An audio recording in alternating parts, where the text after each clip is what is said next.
চারা দিচ্ছে তাদের এই মাথা চারা কোনোভাবেই বরদাস্ত করা হবে না। গাজীপুর মহানগরীর ধীরাশ্রম এলাকায় মাইকে মিথ্যা ঘোষণা দিয়ে শিক্ষার্থীদের উপর হামলার ঘটনায় ফুঁসে ওঠে গাজীপুরের সাধারণ শিক্ষার্থীরা। শনিবার সকাল থেকে শহরের বিভিন্ন স্থান থেকে শিক্ষার্থীরা শহরের রাজবাড়ী মাঠ, জেলা প্রশাসকের কার্যালয়ের সামনে রাজবাড়ী সড়কে এসে অবস্থান করে। পরে তারা রাজবাড়ী সড়ক অবরোধ করে বিক্ষোভ করতে থাকেন।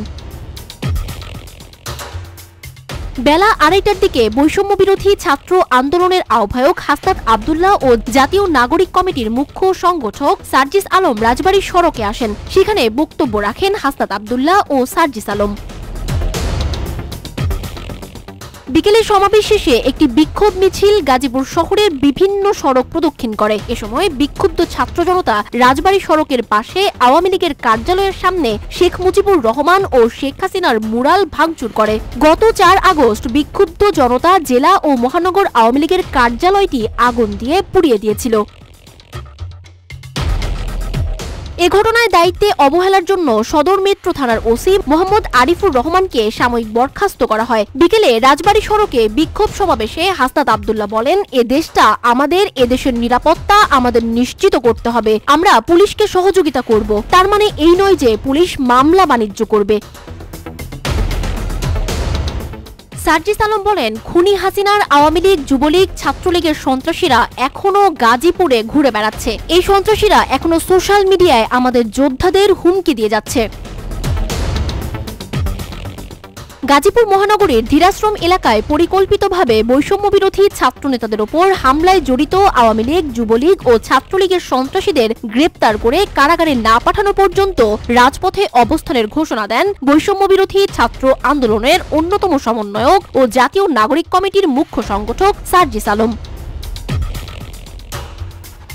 তিনি আরো বলেন, বাংলাদেশের কোথাও আমাদের কোনো সহযোদ্ধার গায়ে হাত দেওয়ার চেষ্টা করলে পুরো বাংলাদেশ আবার নতুন করে জেগে উঠবে। আমরা প্রয়োজনে যেমন ঢাকায় নামতে পারি, যেমন গাজীপুরে আসতে পারি, আমরা প্রয়োজনে দেশের প্রত্যেকটি জেলায় জেলায় যেতে পারি।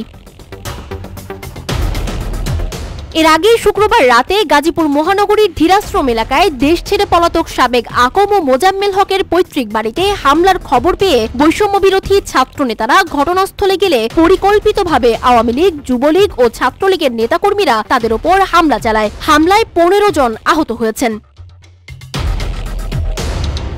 সার্জিস আলম অভিযোগ করেন, আমাদের কিছু বলে কেউ ছাত্রলীগের সন্ত্রাসীরা যখন নিরীহ ছাত্রদের ওপর হামলা করা হয়েছিল, বারবার আইন শৃঙ্খলা বাহিনী ও পুলিশকে খবর দিলেও তারা সঠিক সময়ে ঘটনাস্থলে আসেনি। ঘটনা ঘটার প্রায় 2.5 ঘন্টা পর তারা ঘটনাস্থলে আসে।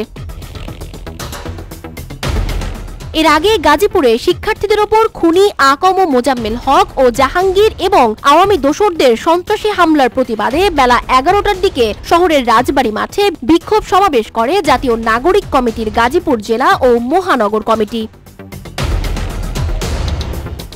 এদিকে হামলাকারীরা মোবাইল ফোনে লাইভে গিয়ে শিক্ষার্থীদের মারধরের ভিডিও ধারণ করে প্রচার করে আওয়ামী লীগের পেজে আপলোড করে নিউজের কৃতিত্ব জাহির করে। স্থানীয়রা জানান, ঢাকায় শেখ মুজিবের বাড়ি ভাঙচুর সহ বিভিন্ন জেলায় আওয়ামী লীগের নেতাদের বাড়ি ভাঙচুর হওয়ার পর গাজীপুরে আকম ও মোজাম্মেল হকের বাড়িটি সশস্ত্র পাহারা দিচ্ছিল স্থানীয় আওয়ামী লীগ, যুবলীগ ও ছাত্রলীগের নেতাকর্মীরা। বিষয়টি জানতেন না শিক্ষার্থীরা। পরে তারা ভাঙচুরের খবর পেয়ে ঘটনাস্থলে গিয়ে আক্রমণের শিকার হন।